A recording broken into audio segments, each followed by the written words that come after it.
In this video, I will show you how to go from this to this, and from this to this.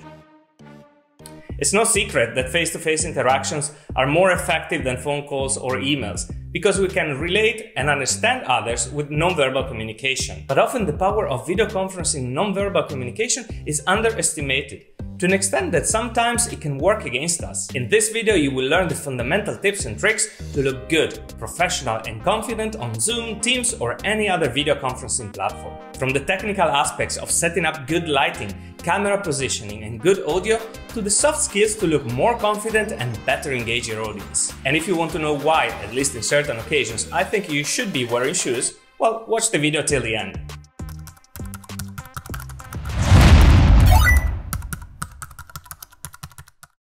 Let's start with the lighting. I'm going to give you a few tips to improve your lighting from the ideal case to more real-life situations. In the ideal case, you would sit or stand in front of a big window. Natural light is our best choice. However, you should avoid direct sunlight, as it would overexpose your face and make it look flat. Light should be diffused, and you can obtain that, for example, with semi-transparent white curtains.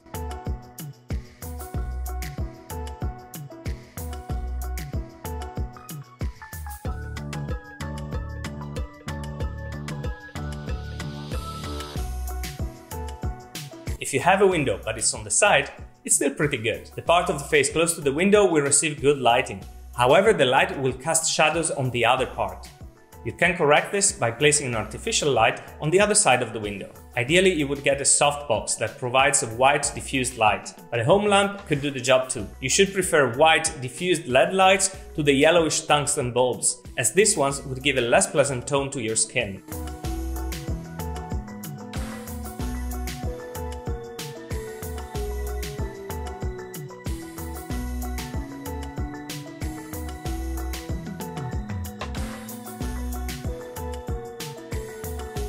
If you don't have enough natural light in your room, then you should go for a softbox or a ring light in front of you, in such a way that your face is uniformly lit. If you're doing late afternoon or evening calls, when the sun is gone, you can adopt these two simple tricks. You can use the flash lamp of your phone in front of you, and you can turn the luminosity of your screen to its maximum.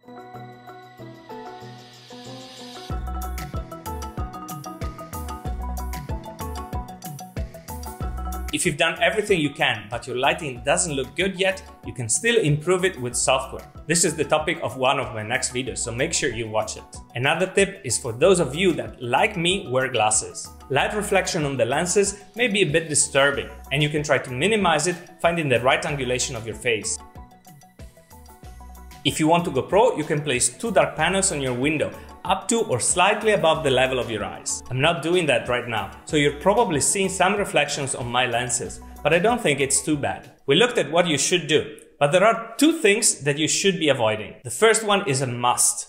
Always avoid windows behind you, as the light will make your face look dark. The other thing is, if you can, avoid sitting underneath a ceiling lamp, as this will cast shadows on your face.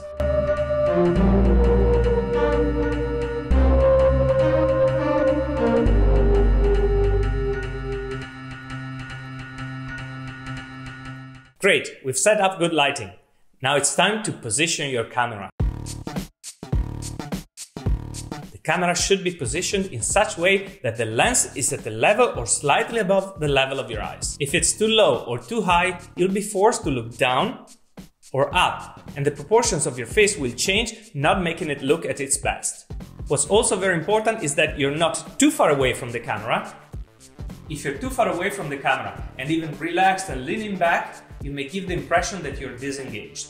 On the opposite, if you're too close, your audience may feel a little invaded. As a rule of thumb, your shot should go from the second button of your shirt and leave a little space above your head. This space here is completely useless, nothing is happening, so you can't use it for non-verbal communication. On the other hand, this space here can be used. You can communicate a little with hand gestures, but also the posture of your shoulders and chest is important. You should look present and reactive, like a basketball player on the bench waiting for the coach to call him.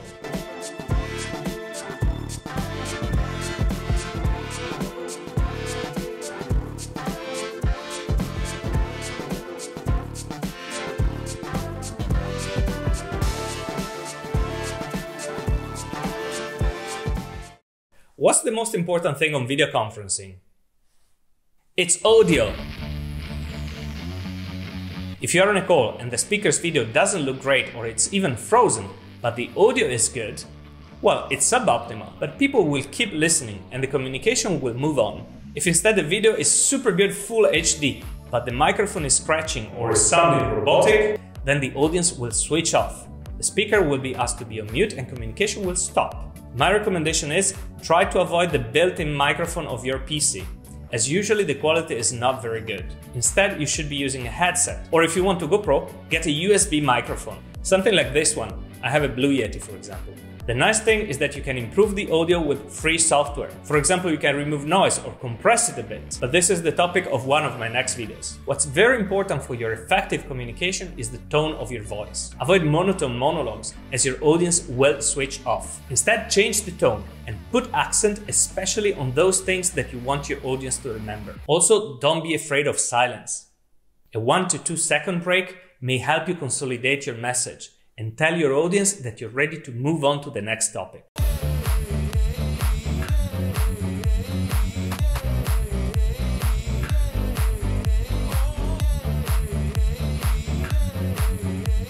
So far, everything focused on you.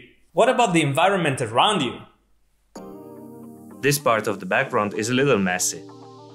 And I originally thought that this balloon would look nice, but how many times have you looked at it turning while I was talking? Maybe that was too distracting. It may be good for a YouTube video, but not the best practice for video conferencing. A clean environment is not just for aesthetic purposes, as a messy one may be distracting for the audience. However, many of us may be in messy offices. In that case, you may opt for a virtual background. The only caveat to that is that you should make sure your PC can handle it, as older computers may struggle a little. Virtual backgrounds are not just nice, but they can be used to enhance your communication. For example, you can make an image on PowerPoint with your name in title, or you can have the title of the meeting or the goal of the discussion. You can even ask your audience to have different backgrounds with different colors according to the groups they belong to. For example, different countries or different functions. If you want to go pro, you may purchase a green screen. You see many advertisements nowadays for compact, inexpensive, round green screens that you can attach to your chair. So maybe this is something to consider.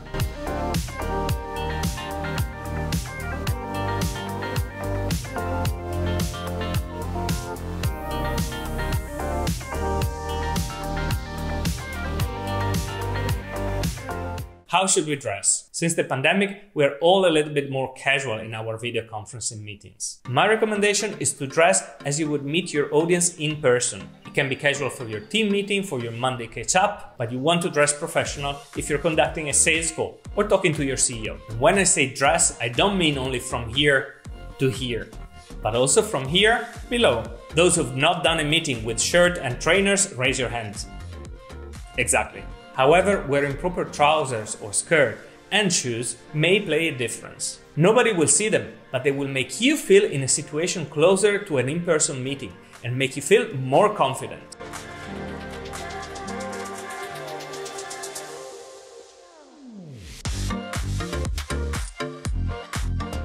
My last bonus tip is something that you won't like. If you want to improve your video conferencing presence, practice.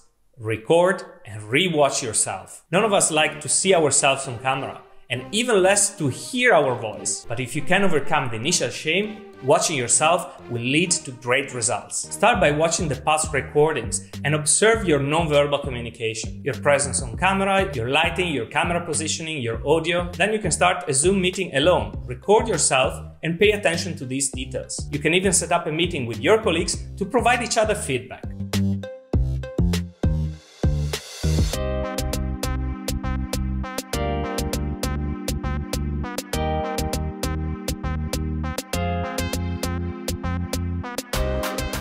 If you think my channel is worth subscribing, you know what to do. The only thing I'm asking you to do right now is to watch this video, because I think it will further improve your video conferencing skills. See you at the next digital tip.